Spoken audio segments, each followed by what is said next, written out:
പരിശുദ്ധമായിരിക്കുന്ന നാമം വാഴ്ത്തപ്പെടുമാറാകട്ടെ. രാമംഗലം ബ്രദറൻ മീഡിയയിലൂടെ ലോകമെങ്ങും ഞങ്ങളെ ശ്രവിക്കുന്ന എല്ലാ പ്രിയ ശ്രോതാക്കൾക്കും നമ്മുടെ കർത്താവും രക്ഷിതാവുമായ യേശുക്രിസ്തുവിൻ്റെ നിസ്തുല്യ നാമത്തിൽ ഞങ്ങളുടെ സ്നേഹവന്ദനം അറിയിക്കുകയാണ്. സുവിശേഷം എന്ന വിഷയമാണ് നാം ചിന്തിച്ചു വരുന്നത്. അപ്പോസ്തലന്മാർ യേശുക്രിസ്തുവിനെ എപ്രകാരം എല്ലാം പ്രസംഗിച്ചു എന്നുള്ളത് നാം ചിന്തിച്ച് വരികയായിരുന്നു. ഒന്നാമതായിട്ട് അവർ യേശുവിനെ ക്രിസ്തു എന്ന് പ്രസംഗിച്ചു എന്നുള്ളത് നമുക്ക് ചിന്തിപ്പാൻ സാധിച്ചു. തുടർന്നും അവർ ക്രൂശിക്കപ്പെട്ട ക്രിസ്തുവിനെ പ്രസംഗിച്ചു എന്നുള്ളത് രണ്ടാമത്തെ പോയിന്റായിട്ട് നമുക്ക് ചിന്തിപ്പാനായിട്ടിടയായിരുന്നു. അതോടുള്ള ബന്ധത്തിൽ ക്രൂശീകരണത്തിൻ്റെ ലഘുവായ ഒരു ചരിത്രം കഴിഞ്ഞ പാർട്ട് 4 നമുക്ക് ഒരുമിച്ച് ചിന്തിപ്പാനായിട്ടിടയായിരുന്നു.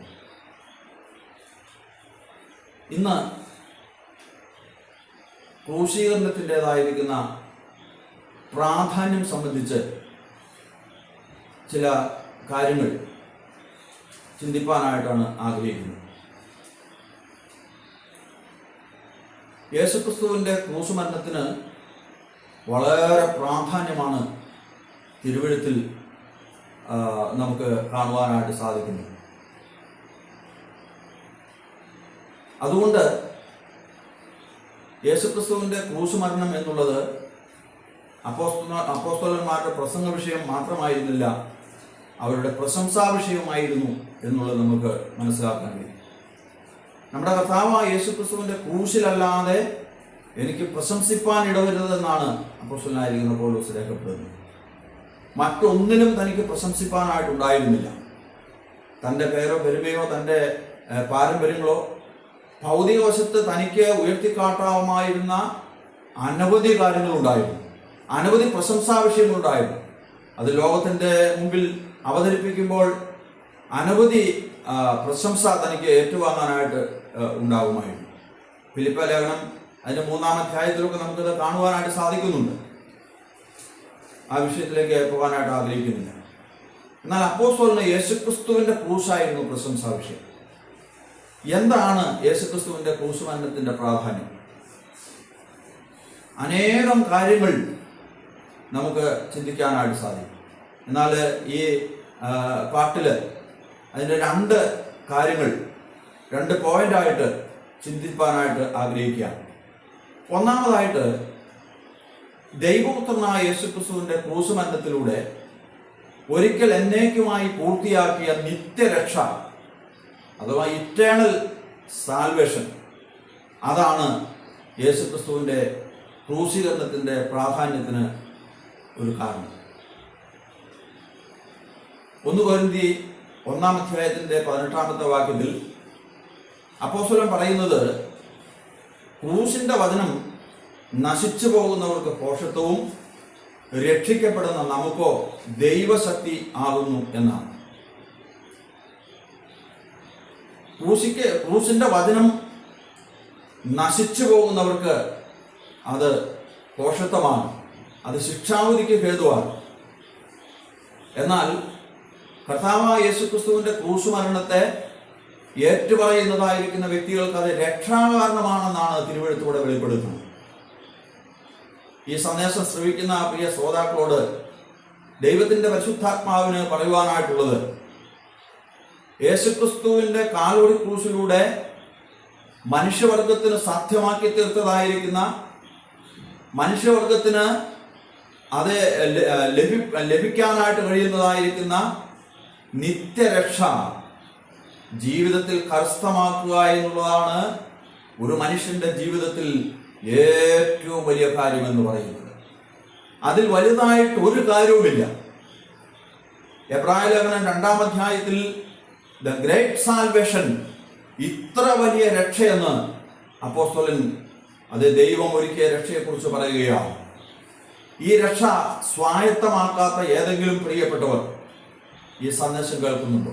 ഉണ്ടെങ്കിൽ എൻ്റെയും പാപത്തിന്റെ പരിഹാരമായിട്ടാണ് കർത്താവായിരിക്കുന്ന യേശുക്രിസ്തു കാൽവരിയുടെ ക്രൂശിൽ അവസാനത്തുള്ള രക്തവും ചൊരിഞ്ഞ് മരിച്ചത്. അവിടുത്തെ ക്രൂശ് മരണം എനിക്ക് വേണ്ടിയായിരുന്നു, എൻ്റെയും പാപത്തിന് വേണ്ടിയായിരുന്നു എന്ന് വിശ്വസിച്ച് ഞാനൊരു പാപിയാണെന്ന് ദൈവസന്നിധിയിൽ ഏറ്റുപറഞ്ഞുകൊണ്ട് തങ്ങളുടെ പാപത്തെ ക്രിസ്തുയേശുവിന്റെ പാദപീഠത്തിൽ ഏറ്റുപറഞ്ഞ് ഉപേക്ഷിച്ച് യേശുക്രിസ്തുവിനെ വിശ്വാസത്താൽ സ്വീകരിപ്പാൻ തയ്യാറുള്ളതായിരിക്കുന്ന ഏതൊരു വ്യക്തിക്കും, ജാതി മത വർണ്ണ വർഗ ഭേദമന്യേ ഏതൊരു വ്യക്തിക്കും ഈ നിത്യമായ രക്ഷ കരസ്ഥമാക്കുവാനായിട്ട് കഴിയും. ആയതിന് നിങ്ങളെ തന്നെ സമർപ്പിക്കുക.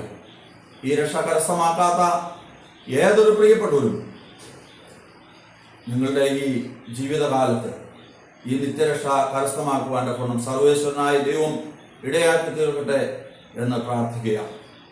വീണ്ടും റോമാലേഖനം 3-ാം അധ്യായത്തിന്റെ 25-ാം വാക്യത്തിൽ അപ്പോസ്തലൻ പറയുന്നത്, വിശ്വസിക്കുന്നവർക്ക് അവൻ തൻ്റെ രക്തം മൂലം പ്രായശ്ചിത്തമാകുവാൻ്റെ ഗുണം ദൈവം അവനെ പരസ്യമായി നിർത്തിയിരിക്കുന്നു എന്നാണ്. ദൈവം അവനെ പരസ്യമായി നിർത്തിയിരിക്കുന്നു. ഈ വചനഭാഗത്തു നിന്ന് നമുക്ക് മനസ്സിലാക്കുവാൻ കഴിയുന്നത്, യേശുക്രിസ്തുവിന്റെ ക്രൂശ് മരണത്താൽ നിത്യരക്ഷ ലഭിക്കുന്നു എന്നുള്ളതാണ്. ക്രൂശ് മരണത്തിന്റെ പ്രാധാന്യം ഇവിടെ വ്യക്തമായിട്ട് രേഖപ്പെടുത്തിയിരിക്കുന്നത് കാണുവാൻ സാധിക്കും. അത് വിശ്വസിക്കുന്ന ഏവർക്കും പ്രാപ്യമാക്കുവാൻ കഴിയുമെന്ന് ഇവിടെ വളരെ വ്യക്തമായി ദൈവത്തിന്റെ പരിശുദ്ധാത്മാവ് രേഖപ്പെടുത്തിയിരിക്കുകയാണ്. അത് വിശ്വസിക്കുന്ന ഏവർക്കും ആ നിത്യരക്ഷ കരസ്ഥമാക്കുവാനായിട്ട് സാധിക്കും. അപ്പോൾ യേശുക്രിസ്തുവിന്റെ ക്രൂശ് മരണത്തിന്റെ പ്രാധാന്യത്തിന്റെ ആ പ്രാധാന്യം വളരെ വ്യക്തമായിട്ട് നമുക്ക് ഈ ഭാഗത്തുനിന്ന് പഠിക്കാനായിട്ട് സാധിക്കും. ആ പ്രാധാന്യത്തിന് കാരണം ആ ക്രൂശ് മരണത്തിലൂടെ നിത്യരക്ഷ മനുഷ്യർക്കായി ഒരുക്കുക എന്നുള്ളതാണ്. അപ്പോൾ സുവിശേഷ സന്ദേശം എന്ന് പറയുന്നത് കേവലം അതൊരു സദ്വർത്തമാനമല്ല എന്നും അത് മാനവ സമൂഹത്തിന് വേണ്ടി, മാനവ സമൂഹത്തിനായി ഒരുക്കിയിരിക്കുന്ന നിത്യരക്ഷയെക്കുറിച്ചുള്ളതായിരിക്കുന്ന സന്ദേശമാണ് എന്നുള്ളത് നമുക്ക് മനസ്സിലാക്കുവാൻ സാധിക്കും. അതുകൊണ്ട് അപ്പോസ്തലന്മാർ ശക്തിയുക്തം തങ്ങൾ കടന്നുപോയ എല്ലാ ദേശങ്ങളിലും ഈ കാര്യം വിളിച്ചറിയിക്കുവാനായിട്ട് ഇടയായിട്ടുണ്ട്. അപ്രകാരം അവിടെ ഈ സുവിശേഷം പ്രസംഗിച്ചതിനാൽ തല്ലും തടവും കാരാഗൃഹങ്ങളും അതുപോലെ അനവധി കൊടിയ പീഡന മുറകളും അവർക്ക് ഏറ്റുവാങ്ങേണ്ടതായിട്ടുണ്ട്. എങ്കിലും തങ്ങളുടെ അന്ത്യശ്വാസം വരെയും ഈ കർത്താവായ യേശുക്രിസ്തുവിനെ ഉയർത്തി കാണിപ്പാൻ്റെ കൊണ്ടും ഇടയായിട്ടുണ്ട്. ദൈവത്തിൻ്റെ വലിയ നാമം മഹത്വപ്പെടുമാറാകട്ടെ. അപ്പോൾ ആ ക്രൂശ് മരണത്തിൻ്റെ പ്രാധാന്യത്തിൻ്റെ ഒരു കാരണം തൻ്റെ ക്രൂശ് മരണത്തിലൂടെ മനുഷ്യവർഗത്തിന് നിത്യരക്ഷ സാധ്യമായി എന്നുള്ളതാണ്. ഇതിന് രണ്ടാമത്തെ പോയിന്റിലേക്ക് കടന്നു വരുവാനായിട്ട് ആഗ്രഹിക്കുകയാണ്. രണ്ടാമതായിട്ട് നമുക്ക് മനസ്സിലാക്കുവാൻ സാധിക്കുന്നത്, യേശുക്രിസ്തുവിന്റെ ക്രൂശ് മരണത്താൽ ദൈവത്തോട് ശത്രുക്കളായി തീർന്ന മാനവരാശിയെ ദൈവത്തോട് നിരപ്പിക്കുകയും നിത്യമായ സമാധാനം പ്രദാനം ചെയ്യുകയും ചെയ്തു എന്നുള്ളതാണ്. ദൈവത്തിൻ്റെ വലിയ നാമം മഹത്വപ്പെടുമാറാകട്ടെ. കൊലോസ്യ ലേഖനം 1-ാം അധ്യായത്തിന്റെ 20-ാമത്തെ വാക്യം നമുക്ക് വായിച്ച് കേൾക്കാം. കൊലോസ്യ ലേഖനം 1-ാം അധ്യായം അതിന്റെ 20-ാമത്തെ വാക്യം. അവൻ ക്രൂശിൽ ചൊരിഞ്ഞ രക്തം കൊണ്ട് അവൻ മുഖാന്തരം സമാധാനം ഉണ്ടാക്കി, ഭൂമിയിലുള്ളതോ സ്വർഗത്തിലുള്ളതോ സകലത്തെയും അവനെ കൊണ്ട് തന്നോട് നിരപ്പിക്കുവാനും പിതാവിന് പ്രസാദം തോന്നി. ഇവിടെ നാം വായിച്ച് കേട്ടത്, അവൻ ക്രൂശിൽ ചൊരിഞ്ഞ രക്തം കൊണ്ട് സമാധാനം ഉണ്ടാക്കി, ഭൂമിയിലുള്ളതോ സ്വർഗത്തിലുള്ളതോ സകലത്തെയും തന്നെ കൊണ്ട് നിരപ്പിക്കുവാൻ പിതാവിന് പ്രസാദം തോന്നി എന്നാണ് അവിടെ എഴുതിയിരിക്കുന്നത്. നിരപ്പ് അഥവാ റിക്കൺസിലേഷൻ എന്നുള്ളത് സോറ്റേരിയോളജി അഥവാ രക്ഷാശാസ്ത്രം എന്ന വിഷയത്തിലെ വളരെ പ്രധാനപ്പെട്ട ഒരു ഭാഗമാണ്. നമുക്ക് രക്ഷാശാസ്ത്രം പഠിക്കുമ്പോൾ അതിൽ ഉൾപ്പെട്ട ഒരു വിഷയമാണല്ലോ പാപമോചനം എന്ന് പറയുന്നത്.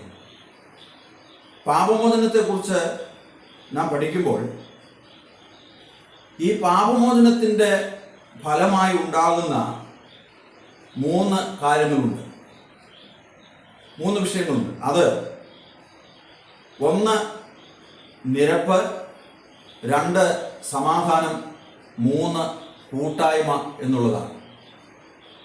ഇത് പാപമോചനത്തിൻ്റെ ഫലമായി ഉണ്ടാകുന്നതാണ്. നിരപ്പ്, സമാധാനം, കൂട്ടായ്മ എന്നുള്ളത്. നിരപ്പെന്ന വിഷയം നാം പഠിക്കുമ്പോൾ മനുഷ്യനിൽ പ്രവേശിച്ചതായിരിക്കുന്ന പാപം മനുഷ്യനിലേക്ക് പ്രവേശിച്ചപ്പോൾ ദൈവത്തിൽ നിന്ന് അവൻ അകന്ന് മാറുവാനായിട്ട് ഇടയായിട്ടുണ്ട്. നാം ഉൽപ്പത്തി പുസ്തകത്തിൽ വായിക്കുമ്പോൾ മനുഷ്യൻ അനുസരണക്കേട് കാണിച്ച അനന്തരം, അഥവാ നന്മ തിന്മകളെ കുറിച്ചുള്ള അറിവിന്റെ വൃക്ഷഫലം പറിച്ച് തിന്ന് ആ ദൈവത്തിന്റെ സാന്നിധ്യം, ദൈവതേജസ്സാകുന്ന വസ്ത്രമെല്ലാം ഉരിയപ്പെട്ട് അസമാധാനത്തിന്റെ ഉടമയായി തീർന്ന മനുഷ്യൻ ആ ദൈവസന്നിധിയിൽ നിന്ന് ഓടി ഒളിക്കുന്ന അവസ്ഥയാണ് നമുക്ക് കാണുന്നത്. ദൈവത്തെ മനുഷ്യൻ ഭയപ്പെടുകയാണ്. അപ്പോൾ മനുഷ്യനിൽ പാപമുഖാന്തരം ഭയം ഉണ്ടാകുകയാണ്. ദൈവസന്നിധിയിൽ നിന്ന് അവൻ ഓടി ഒളിക്കുന്നത് കാണുവാൻ സാധിക്കും. ആ നിമിഷം മുതൽ നാം നോക്കിയാൽ ദൈവത്തോട് മനുഷ്യന് ശത്രുത്വം ഉടലെടുക്കുവാനായിട്ട് ഈ ശത്രുത്വമാണ് മനുഷ്യനെ അകൽച്ചയിലേക്ക് നയിച്ചത്. ഈ അകൽച്ച വന്നത് മുഖാന്തരമാണ് നിരപ്പ് മനുഷ്യന് ആവശ്യമായി വന്നത്. ആ നിരപ്പ് മനുഷ്യനാൽ സാധ്യമല്ലായിരുന്നു.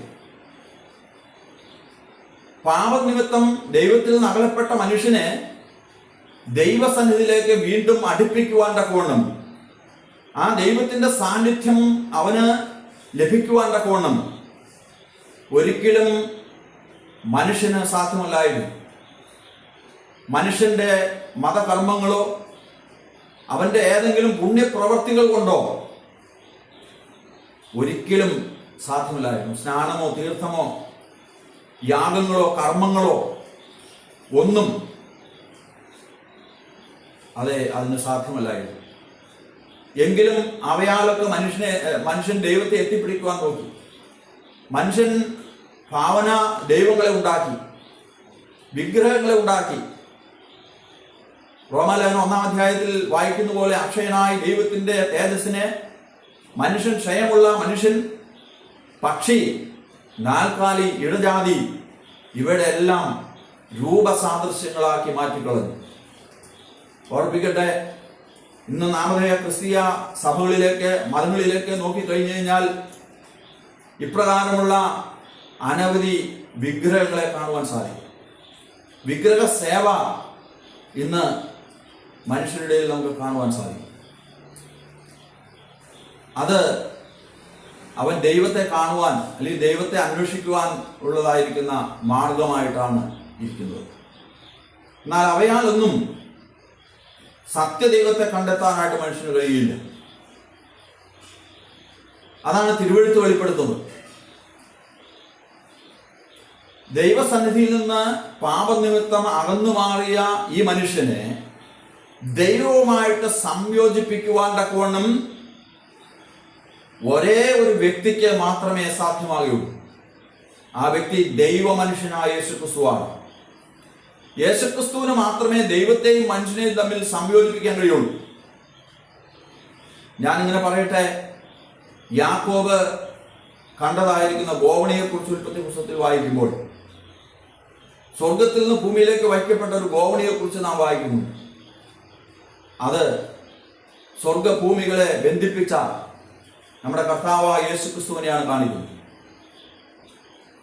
തിമോഥെയോസിന്റെ ലേഖനത്തിൽ നാം വായിക്കുന്നത്, അവിടെ വായിക്കുന്ന ഇങ്ങനെയാണ്: ദൈവം ഒരുവനല്ലോ, ദൈവത്തിനും മനുഷ്യർക്കും ഇടയിൽ മധ്യസ്ഥനും ഒരുവൻ, നമുക്ക് വേണ്ടി മറുവിലയായിരിക്കുന്ന നമ്മുടെ കർത്താവായിരിക്കുന്ന യേശുക്രിസ്തു തന്നെ. ദൈവമനുഷ്യനായ യേശുക്രിസ്തുവിന് മാത്രമാണ് ദൈവത്തെയും മനുഷ്യനെയും തമ്മിൽ സംയോജിപ്പിക്കുവാൻ കഴിയുള്ളൂ. അതുകൊണ്ട് പുതിയ നിയമത്തിന്റെ മധ്യസ്ഥനായി അറിയപ്പെടുന്ന വ്യക്തിയാണ് നമ്മുടെ കർത്താവായിരിക്കുന്ന യേശുക്രിസ്തു.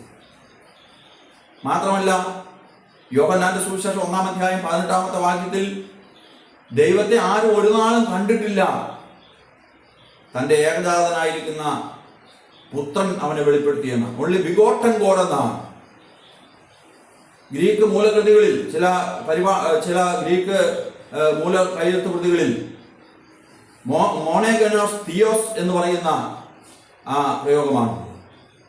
ഏകജാതനായ ദൈവം വെളിപ്പെടുത്തി. കാരണം ദൈവത്തെ വെളിപ്പെടുത്താൻ ദൈവത്തിന് മാത്രമാണ് കഴിയുന്നത്. അതുകൊണ്ട് പറയട്ടെ, ദൈവത്തെയും മനുഷ്യനെയും തമ്മിൽ സംയോജിപ്പിക്കുവാൻ, അവനെ നിരപ്പിക്കുവാൻ ദൈവമായ ക്രിസ്തുവിന് മാത്രമേ കഴിയുമായിരുന്നു. നാം ഇവിടെ പ്രത്യേകം ഓർക്കേണ്ടതായിരിക്കുന്ന ഒരു കാര്യമെന്ന് പറയുന്നത്, മനുഷ്യന് ദൈവത്തോടാണ് ശത്രുത്വമുള്ളത്. ഒരിക്കലും ദൈവത്തിന് മനുഷ്യനോട് ശത്രുത്വമില്ല. ദൈവത്തിന് മനുഷ്യനോട് ശത്രുത്വം ഉണ്ടായിരുന്നുവെങ്കിൽ ഒരിക്കലും മനുഷ്യനെ രക്ഷിപ്പാൻ ദൈവത്തിന് കഴിയുമായിരുന്നില്ല. എന്നാൽ തിരുവെഴുത്ത് എന്താണ് പഠിപ്പിക്കുന്നത്? മനുഷ്യനെ രക്ഷിപ്പാൻ, നഷ്ടപ്പെട്ട മനുഷ്യനെ രക്ഷിപ്പാൻ ദൈവത്തിന് കഴിയുമെന്നാണ്. രക്ഷയെക്കുറിച്ച് നമ്മുടെ കർത്താവ് ഒരിക്കൽ ഇങ്ങനെ പറയുകയുണ്ടായി. ശിഷ്യന്മാരുടെ ചോദ്യത്തിന് മറുപടിയായിട്ടാണ് കർത്താവ് ഇങ്ങനെ തിരുവായി മൊഴിഞ്ഞത്. എന്താണ് പറഞ്ഞത്?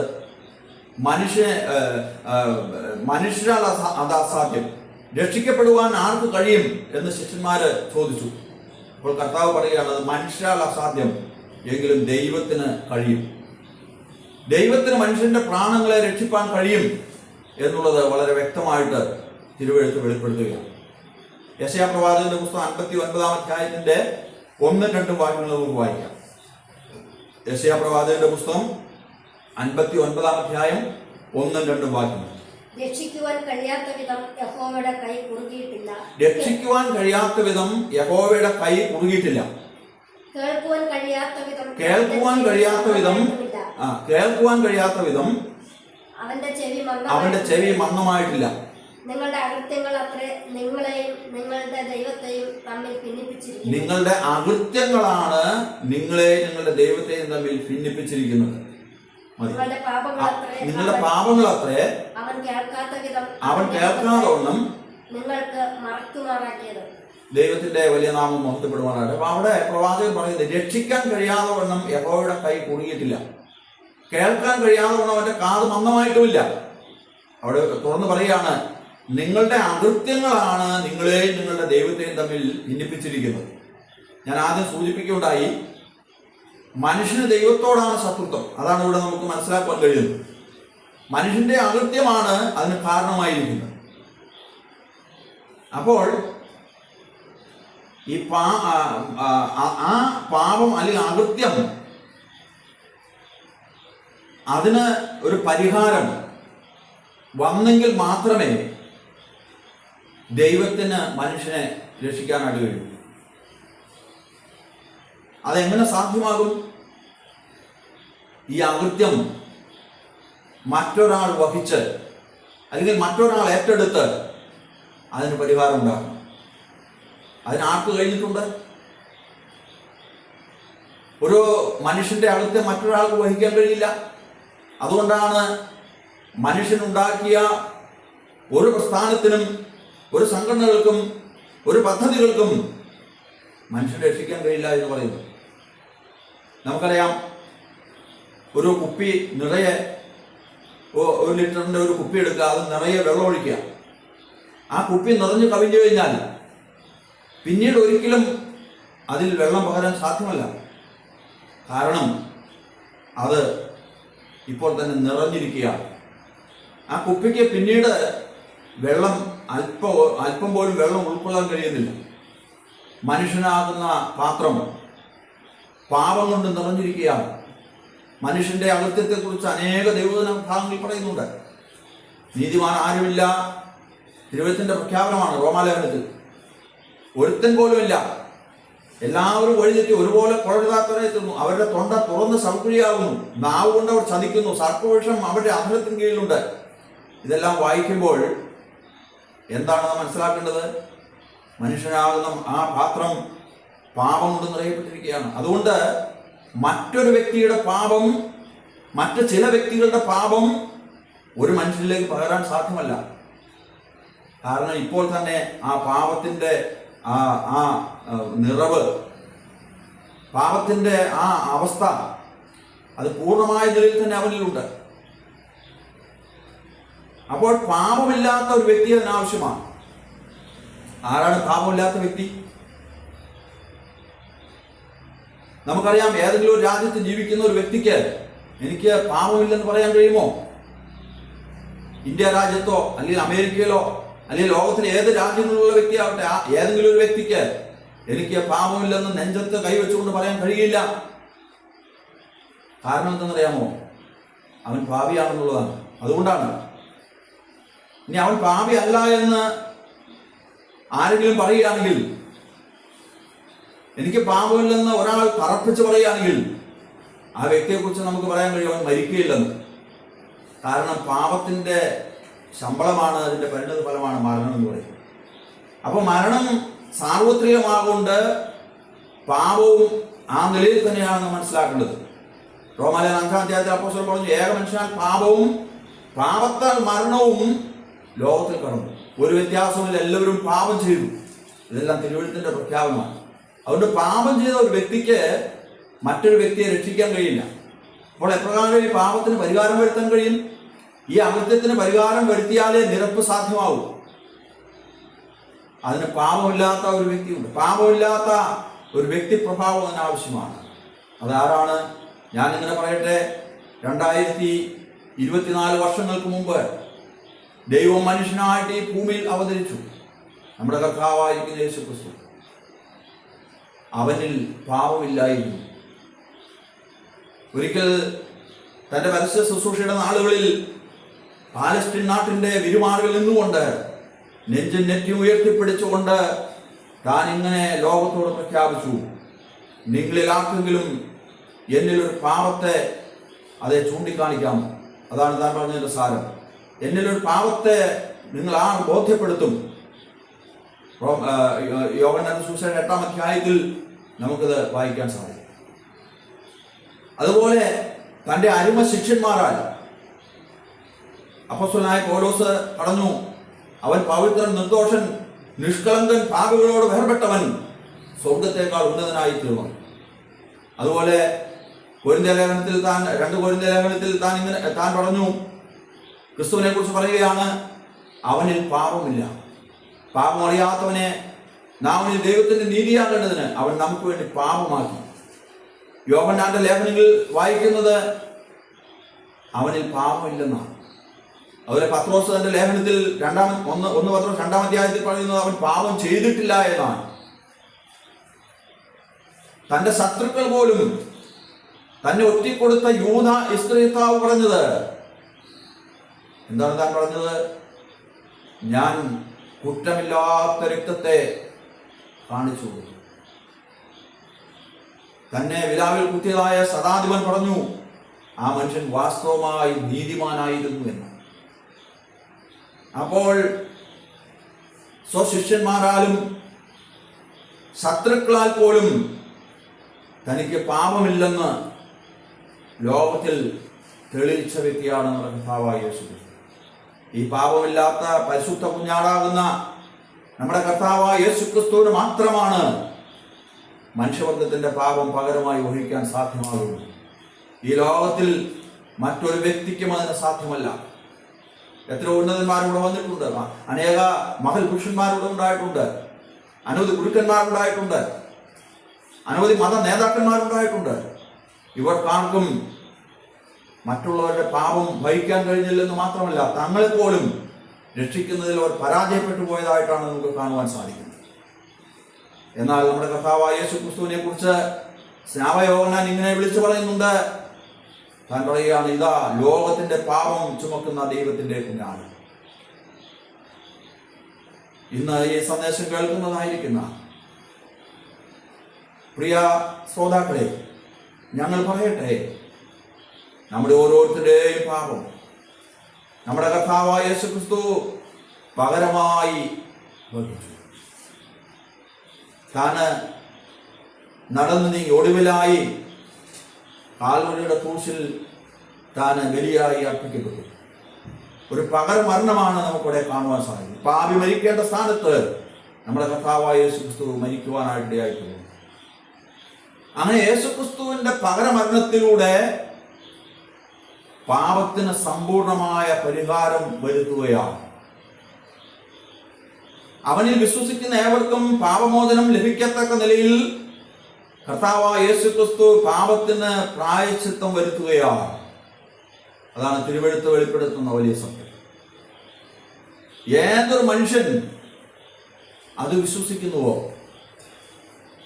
ആ വ്യക്തിക്ക് പാപമോചനമുണ്ട്. തുടർന്ന് അതിൻ്റെ ഫലമായി ലഭിക്കുന്നതായിരിക്കുന്ന നിരപ്പും ദൈവത്തോടുള്ളതായിരിക്കുന്ന കൂട്ടായ്മയുമുണ്ട് എന്നുള്ളത് തിരുവെഴുത്ത് വളരെ വ്യക്തമായിട്ട് പഠിപ്പിക്കുകയാണ്. അപ്പോൾ മനുഷ്യന്റെ അകൃത്യം അവനെ രക്ഷിക്കുന്നതിന് തടസ്സമായിരുന്നപ്പോൾ അത് മാറ്റുവാനായി നമ്മുടെ കർത്താവായിരിക്കുന്ന ദൈവം തൻ്റെ പുത്രനായ യേശുക്രിസ്തുവിലൂടെ അതിന് പരിഹാരം കാണുകയാണ്. ഒന്നുകൂടെ എങ്ങനെ പറയട്ടെ, അതിന് പരിഹാരമായി ത്രികാലജ്ഞാനിയായിരിക്കുന്ന ദൈവം നിത്യതയിൽ പ്ലാൻ ചെയ്തതാണ് കാൽവറിയിലെ ക്രൂശ് അഥവാ തൻ്റെ ക്രൂശുമരണം. അതുകൊണ്ട് യേശുക്രിസ്തുവിൻ്റെ ക്രൂശുമരണത്തിൻ്റെ പ്രാധാന്യം എന്ന് പറയുന്നത് അവനെ നിത്യമായി രക്ഷിച്ച് ദൈവവുമായി ശത്രുതയിലായിരുന്നു അവനെ ദൈവത്തോട് നിരപ്പിക്കുക എന്നുള്ളതായിരുന്നു. ദൈവത്തിന്റെ സ്തോത്രം. ഈ സമയത്ത് നാം ദൈവത്തിന്റെ കൃപയെ സ്മരിക്കേണ്ടതാണ്. ദൈവത്തിന്റെ ഉഗ്രകോപം പാപിക്ക് നേരെ ജ്വലിക്കുമ്പോഴും ദൈവത്തിന്റെ സ്നേഹം ഹനിക്കപ്പെടുന്നില്ല എന്നുള്ളത് മനുഷ്യവർഗത്തോടുള്ള ദൈവത്തിന്റെ കൃപയാണ് എന്നുള്ളത് നാം ഈ സമയത്ത് ഓർക്കേണ്ടതാണ്. എന്നാൽ ഇവിടെ പ്രത്യേകം എടുത്ത് പറയേണ്ട അല്ലെങ്കിൽ ചിന്തിക്കേണ്ട ഒരു കാര്യം എന്ന് പറയുന്നത്, മനുഷ്യർ തമ്മിൽ കോപിക്കുമ്പോൾ, ഇനി അത് ഒരു ക്രിസ്തു വിശ്വാസിയാണെങ്കിൽ പോലും മനുഷ്യർ തമ്മിൽ കോപമുണ്ടാകുമ്പോൾ സ്നേഹം ഹനിക്കപ്പെടുവാനും പാപം ചെയ്യാനും സാധ്യതയേറെയാണ്. അതിനെക്കുറിച്ച് തിരുവെഴുത്ത് എന്താണ് പറയുന്നത് ഒരു വാക്യം നമുക്കിപ്പോൾ വായിച്ച് കേൾക്കാം. എഫേസ്യർക്ക് എഴുതിയ ലേഖനം 4-ാം അധ്യായത്തിന്റെ 26-ാമത്തെ വാക്യം. കോപിച്ചാൽ പാപം ചെയ്യാതിരിക്കുകയും സൂര്യൻ അസ്തമിക്കുവോളം നിങ്ങൾ കോപം വെച്ചുകൊണ്ടിരിക്കരുത്. കോപിച്ചാൽ പാപം ചെയ്യരുത്. അഥവാ നിങ്ങൾ കോപിച്ചാൽ സൂര്യൻ അസ്തമിക്കുവോളം ആ കോപം വെച്ചുകൊണ്ടിരിക്കരുത് എന്നാണ് ഇവിടെ അപ്പോസ്തലൻ പറയുന്നത്. എന്തുകൊണ്ടാണ് കോപം സൂര്യൻ അസ്തമിക്കുവോളം വെച്ചുകൊണ്ടിരിക്കരുത് എന്ന് പറയാൻ കാരണം? നമുക്കറിയാം, ഞാൻ ആദ്യം പറഞ്ഞതുപോലെ മനുഷ്യൻ മനുഷ്യനോട് കോപിക്കുമ്പോൾ അത് വിശ്വാസികൾ തമ്മിലാണെങ്കിലും ഒരുപക്ഷെ ആ സ്നേഹം ഹനിക്കപ്പെട്ടിട്ട് വൈരാഗ്യബുദ്ധിയോ പകയോ വിദ്വേഷമോ ഒക്കെ ഉടലെടുക്കുവാനായിട്ടുള്ള സാധ്യതകളെയാണ്. അതുകൊണ്ട് വളരെ സൂക്ഷിക്കണമെന്നാണ് ഇവിടെ അപ്പോസ്തലൻ പറയുന്നത്. വളരെ സൂക്ഷിക്കുക. സൂര്യൻ അസ്തമിക്കുവോളം കോപം വെച്ചുകൊണ്ടിരിക്കും. എന്താണ് കാരണം? വരും പ്രഭാതം ഒരുപക്ഷെ അങ്ങനെയുള്ളവർ അല്ലെങ്കിൽ നാം ആര് കാണും എന്നുള്ളത് ഒരു നിശ്ചയമില്ല. നൈമിഷികമാണ് മനുഷ്യന്റെ ജീവിതം. അതുകൊണ്ടാണ് അപ്പോസ്തലൻ അവിടെ ആ പ്രകാരം പറയുവാൻ കാരണം. ഇന്ന് നമുക്കറിയാം,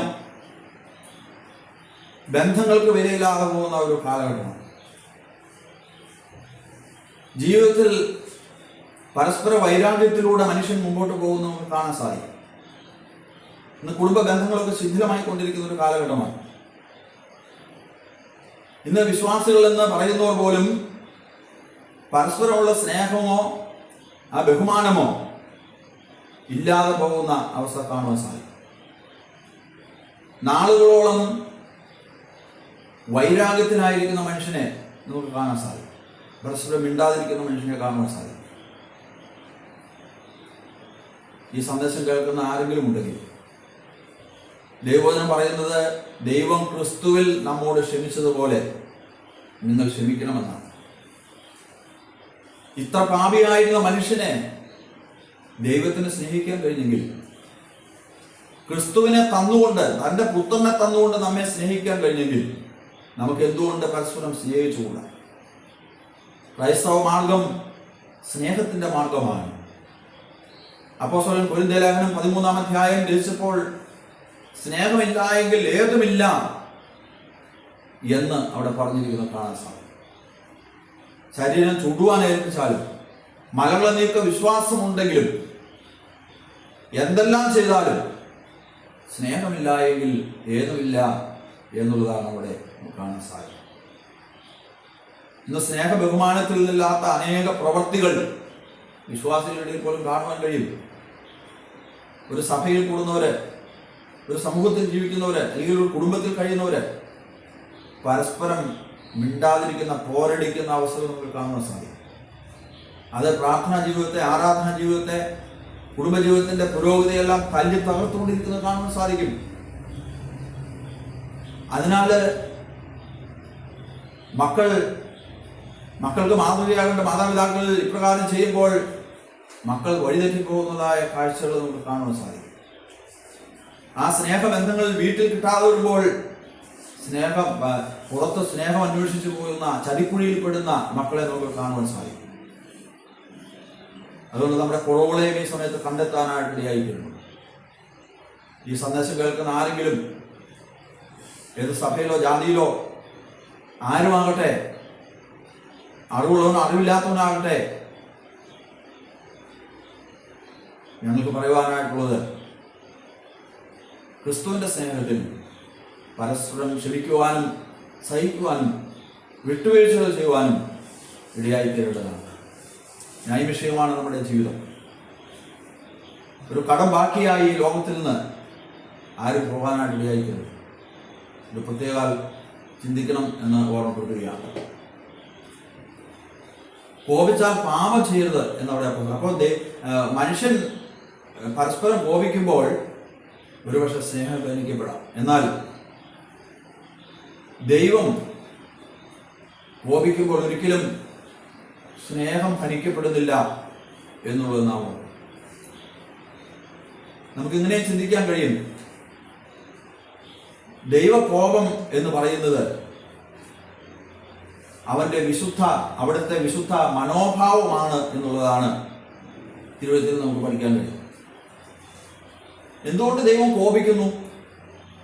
ദൈവം പാപികളോട് കോപിക്കുന്നതായിട്ടൊക്കെ സങ്കീർത്തനത്തിൽ നമുക്ക് കാണുവാൻ സാധിക്കും.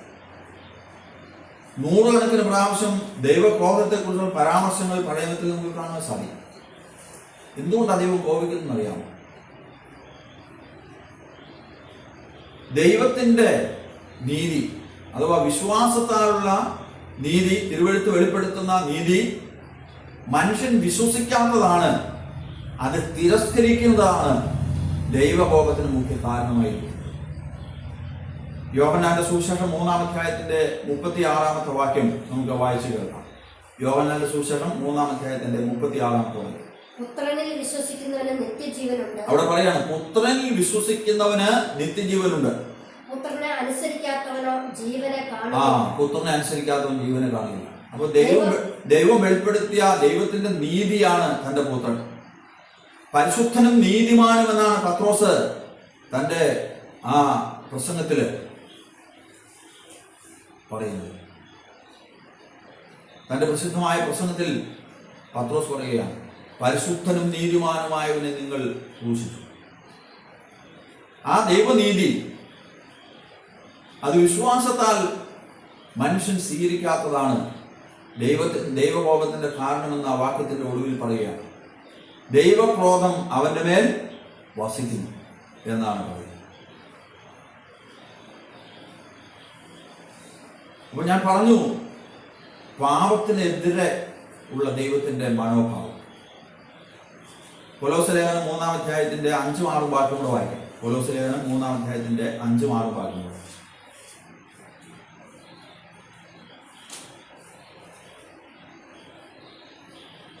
ആകയാൽ ദുർനടപ്പ്, അശുദ്ധി, അതിരാഗം, ദുർമോഹം, വിഗ്രഹാരാധനയായ അത്യാഗ്രഹം, ഇങ്ങനെ ഭൂമിയിലുള്ള നിങ്ങളുടെ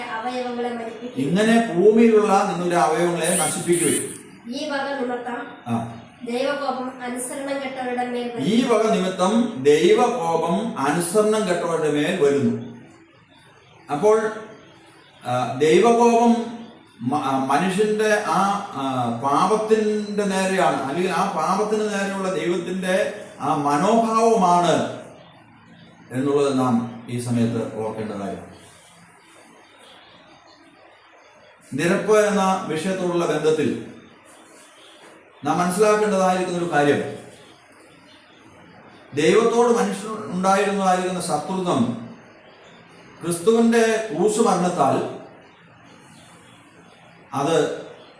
അതിന് പരിഹാരം ഉണ്ടാകുകയാണ്. പാപക്ഷമ ലഭിച്ചു കഴിയുമ്പോൾ അത് മാറുകയും ദൈവമായിട്ട് യോജിപ്പിലെത്തുകയും ചെയ്യുകയാണ്. അപ്പോൾ നിരപ്പ് ലഭിച്ചതുകൊണ്ട് ഇനി അകൽച്ചയില്ല. അകലത്തിലായിരുന്നവർ അടുപ്പത്തിലായിത്തീരുന്നു എന്നുള്ളത് നാം ഓർക്കേണ്ടതാണ്. ചില വേദഭാഗങ്ങളുടെ അതിനുള്ള ബന്ധത്തിൽ വായിക്കാൻ ആഗ്രഹിക്കുന്നു. റോമർക്കെഴുതിയ ലേഖനം 5-ാം അധ്യായം 10-ാം വാക്യം. ശത്രുക്കളായിരിക്കുമ്പോൾ തന്നെ നമുക്ക് അവന്റെ പുത്രന്റെ മരണത്താൽ ദൈവത്തോട് നിരപ്പ് വന്നു എങ്കിൽ നിരന്ന ശേഷം നാം അവന്റെ ജീവനാൽ എത്ര അധികമായി രക്ഷിക്കപ്പെടും. അപ്പോസ്തലൻ ആ വാക്യത്തിൽ പറയുന്നതിന്റെ ആശയം എന്ന് പറയുന്നത്, ശത്രുക്കളായിരിക്കുമ്പോൾ എന്താണ് നിരപ്പ് വന്നു, അവന്റെ രക്തത്താൽ നിരപ്പ് വന്നു. കാരണം നമുക്കറിയാം, ശത്രുക്കളായിരിക്കുമ്പോഴാണ് ദൈവം നമ്മെ സ്നേഹിച്ചത്. നാം ദൈവത്തെ അന്വേഷിച്ചല്ല, ദൈവം നമ്മെ അന്വേഷിച്ചു. അതാണ് നാം മനസ്സിലാക്കുന്നത്. ശത്രുക്കളായിരിക്കുമ്പോൾ അവന്റെ രക്തത്താൽ നിരപ്പ് വന്നു. തൻ്റെ ക്രൂസിലെ ആ മരണം കൊണ്ട് നിരപ്പ് ലഭിക്കാനായിട്ടായിരുന്നു. എങ്കിൽ നിരന്ന ശേഷം എത്രയധികം എന്നാണ് അപ്പോസ്തലൻ പറയുന്നത്. ആ നിരന്നതിനാലുള്ളതായിരിക്കുന്ന അനുഗ്രഹങ്ങളാണ് തുടർന്ന് ആ വാക്യങ്ങളുള്ള ബന്ധത്തിൽ ചിന്തിക്കുന്നത്. പ്രിയ ശ്രോതാക്കൾ, അത് കൂടുതലായിട്ട് ചിന്തിക്കണമേ എന്ന് ഞാൻ ഓർമ്മപ്പെടുത്തുകയാണ്. വീണ്ടും 2 കൊരിന്ത്യർ 5-18-19 വാക്യം വായിക്കാം. 2 കൊരിന്ത്യർ 5-ാം അധ്യായം 18-19 വാക്യം. അതിനൊക്കെയും ദൈവം തന്നെ കാരണം അവൻ നമ്മെ ക്രിസ്തു മൂലം നമ്മോട് നിരപ്പിച്ചു. നിരപ്പിന്റെ ശുശ്രൂഷ ഞങ്ങൾക്ക് തന്നിരിക്കുന്നു. അപ്പോൾ ക്രിസ്തു മൂലം നമ്മെ ദൈവത്തോട് നിരപ്പിച്ചു എന്നുള്ളത് ആ വാക്യത്തിൽ അപ്പോസ്തലൻ പറയുകയാണ്. അതുകൊണ്ട് അപ്പോസ്തലൻ, ഞാൻ ആദ്യം ഓർപ്പിച്ച കാര്യം ഒന്നുകൂടെ പറയട്ടെ. യേശുക്രിസ്തുവിന്റെ ക്രൂശുമരണം അപ്പോസ്തലന്മാരുടെ മുഖ്യ പ്രസംഗ വിഷയമായിരുന്നു. 1 കൊരിന്ത്യർ 1:23 ഞങ്ങളോ ക്രൂശിക്കപ്പെട്ട ക്രിസ്തുവിനെ പ്രസംഗിക്കുന്നു എന്നവിടെ അപ്പോസ്തലൻ വളരെ വ്യക്തമായിട്ട് പറയുകയാണ്. ഇതാണ് യഥാർത്ഥമായിരിക്കുന്ന സുവിശേഷം. ഞാനിങ്ങനെ പറയട്ടെ, യേശുക്രിസ്തുവിന്റെ ആ മരണം, ആ പകരമരണം അപ്പോസ്തലന് എത്രയോ പ്രശംസാ വിഷയമായിരുന്നു. നമ്മുടെ കർത്താവായ യേശുക്രിസ്തുവിന്റെ ക്രൂശുമരണത്തെ ഏറ്റുപറഞ്ഞിട്ടുള്ള ഏതൊരു വ്യക്തിക്കും നമ്മുടെ കർത്താവിന്റെ ക്രൂശുമരണം എക്കാലവും പ്രശംസാ വിഷയമാണ്. അതല്ലാതെ നമുക്കൊന്നും പ്രശംസിക്കാനായിട്ടില്ല. നമുക്ക് വ്യക്തി മഹാത്മ്യം അവകാശപ്പെടാനില്ല. നമുക്ക് ലോകത്തിൽ ഒന്നും പ്രശംസിക്കാനായിട്ടില്ല. യേശുക്രിസ്തു മാത്രം നമ്മുടെ പ്രശംസാ വിഷയമായി തീരട്ടെ. ലോകത്തിലേക്ക് നോക്കുമ്പോൾ യേശുക്രിസ്തുവിന്റെ ക്രൂശുമരണം അത് ജാതികൾക്ക് പോഷത്വമായിട്ടും യഹൂദന് അത് ഇടർച്ചയായിട്ടുമാണ് പറയുന്നത്. 1 കൊരിന്ത്യർ 1:18 നമുക്കൊന്ന് വായിച്ചു നോക്കാം. 1 കൊരിന്ത്യർ 1:18.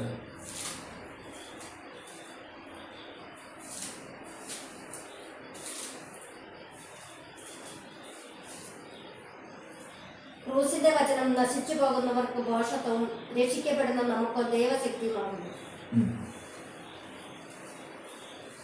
അപ്പോ ആ ക്രൂസിന്റെ വചനം എന്ന് പറയുന്നത് അത് നശിച്ചു പോകുന്നവർക്ക് ദോഷത്വമാണ്.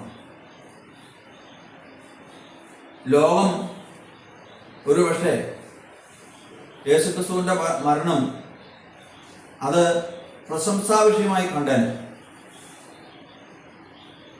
അത് കാണണമെങ്കിൽ യേശുക്രിസ്തുവിന്റെ മരണം ഒരു രക്തസാക്ഷിത്വ മരണം ആയിരിക്കണം. അങ്ങനെ ആയിരുന്നെങ്കിൽ ലോകത്തിന് അത് പ്രശംസാ വിഷയമാകുമായിരുന്നു. എന്നാൽ എന്തുകൊണ്ടാണ് ഈ ക്രൂശുമരണം ജാതികൾക്ക് പോഷത്വമായി തോന്നാൻ കാരണം? അത് തൻ്റെ ക്രൂശുമരണത്തിൽ രക്ഷ എന്ന ആശയം, അതായത് ക്രൂശുമരണത്താൽ രക്ഷ എന്ന ആശയം അപ്പോസ്തലന്മാർ പ്രസംഗിച്ചത് കൊണ്ടാണ് അത് ലോകത്തിന് പോഷത്വമായിട്ട് തോന്നുവാനായിട്ട് ഇടയായത്. ഇങ്ങനെ പറഞ്ഞ് എൻ്റെ വാക്കുകൾ ചുരുക്കാനായിട്ട് ആഗ്രഹിക്കുക. യേശുക്രിസ്തുവിൻ്റെ ക്രൂശുമരണത്തിൽ അടിസ്ഥാനപ്പെട്ടതാണ് സുവിശേഷം എന്ന് പറയുന്നത്. അപ്പോൾ സുവിശേഷം എപ്രകാരമാണ് അപ്പോസ്തലന്മാർ പ്രസംഗിച്ചത്?